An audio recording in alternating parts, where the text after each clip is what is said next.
भारत और श्रीलंका दो पड़ोसी मुल्क, यूं तो इनका रिश्ता सदियों पुराना है, लेकिन आज की पीढ़ी के लिए सबसे बड़ा रिश्ता क्रिकेट का ही है। तारीखों के पन्ने पलटेंगे तो हर बार कुछ वक्त में भारत और श्रीलंका की सीरीज आपको मिल ही जाएगी। इसमें कई कमाल के मैच हर किसी के हिस्से आए हैं। ऐसा ही एक टेस्ट मैच साल 1994 में खेला गया था। लखनऊ के पुराने वाले स्टेडियम में यह मैच हुआ था और क्या ही कमाल का मैच हुआ था, जहां टेस्ट वाली पिच पर स्पिनर्स का जादू नहीं बल्कि बल्लेबाजों का रौद्र रूप देखने को मिला था। इस मैच के भी कई किस्से हैं, तभी यह मैच यादगार भी है।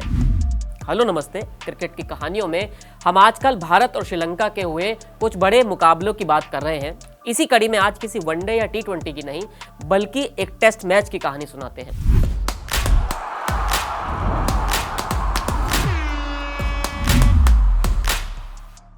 18 जनवरी 1994 लखनऊ के KD सिंह बाबू स्टेडियम में भारत और श्रीलंका का मैच हुआ। तब वाली श्रीलंका की टीम आज जैसी कमजोर नहीं थी, लड़ाई कांटे की थी और इंडिया की पहले बैटिंग आई थी। हर किसी को उम्मीद थी कि इंडिया में मैच है तो पिच पर स्पिन होगा ही जरूर, लेकिन कुछ सेशन इंतजार करना होगा।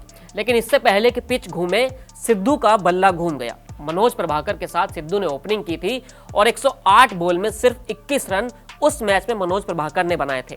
मतलब ये तो टेस्ट क्रिकेट का पीक ही था। टेस्ट में तो ऐसा चलता ही है, लेकिन सामने सिद्धू खेल रहे थे। उन्होंने 223 बॉल खेली और रन बनाए 121। आंकड़ों को देखेंगे तो सिर्फ 55 के स्ट्राइक रेट से रन बने थे, लेकिन इसी आंकड़े में सिद्धू का भोकाल भी दिख रहा था। सिद्धू ने उस पारी में 9 चौके और 8 छक्के लगाए। जब तक यशस्वी जायसवाल ने इंग्लैंड के खिलाफ एक पारी में वो 12 छक्के नहीं मारे थे, तब तक टेस्ट में किसी एक पारी में भारतीय बल्लेबाज द्वारा मारे गए सबसे ज्यादा 6 का रिकॉर्ड सिद्धू के नाम ही रहा था।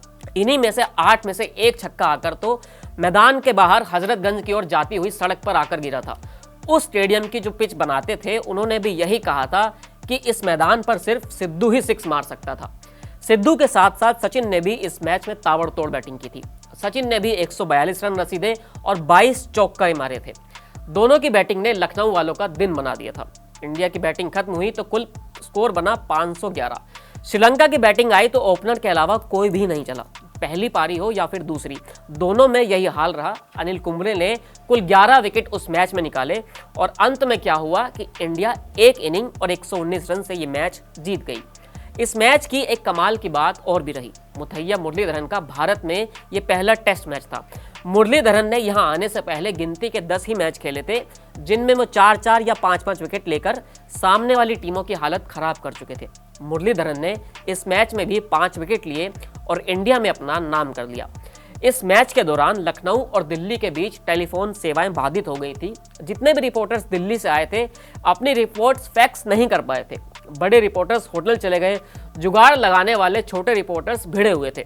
दिल्ली के अखबारों में अगली सुबह उन्हें बाइलाइन मिली हुई थी, लेकिन सभी जो बड़े रिपोर्टर्स थे अगले 5 दिन मुथैया मुरलीधरन का नाम कैसे लिखना है यही सर्च करने में अपना समय खर्च करते रहे। 3 मैच की उस सीरीज को टीम इंडिया ने 3-0 से जीता था और ये एक यादगार सीरीज साबित हुई थी। इस कहानी में इतना ही, फिर मिलेंगे नई कहानी के साथ। शुक्रिया।